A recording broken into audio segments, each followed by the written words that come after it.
I'm up here at Grand, Gene. This is the last place to stop before we enter the infamous Avalanche Alley. I'm your Idaho Backroads neighborhood reporter, Steve Denton. I wanted to come up with the Idaho Transportation Department to see what it's like to work in such a dynamic environment and what they do to keep this part of the highway open as much as possible.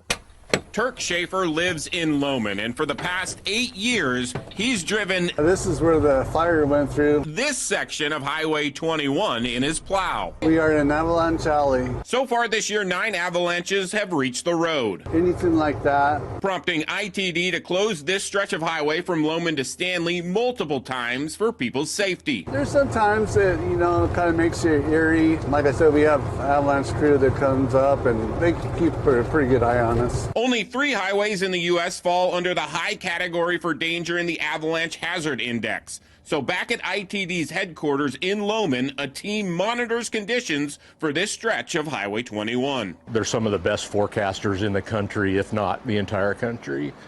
So we really listen to what they give us, what their forecasts are.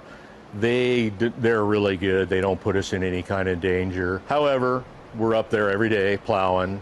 All day, in the night. We all wear avalanche beacons. Everyone that works in this area has to go through an avalanche course every fall, and they make sure their beacons are working before they step out the door. Randy Gerke told us the biggest slide he ever saw happened during Snowmageddon in 2017. We had a slide come off one side, another side, they met in the middle. That was 80 feet tall. The plows can clean up small avalanches, but for ones larger than 5 feet of snow, ITD brings out a loader they call the Deer Hunter. That features a huge rotary to throw the snow, but anytime the Deer Hunter comes out, it forces a road closure. I know a lot of times the public doesn't understand, and they don't understand why the road's closed. So it's kind of nice for them to actually see the footage of what we deal with. The public also needs to know there's no stopping in this 11-mile stretch of Avalanche Alley during the winter.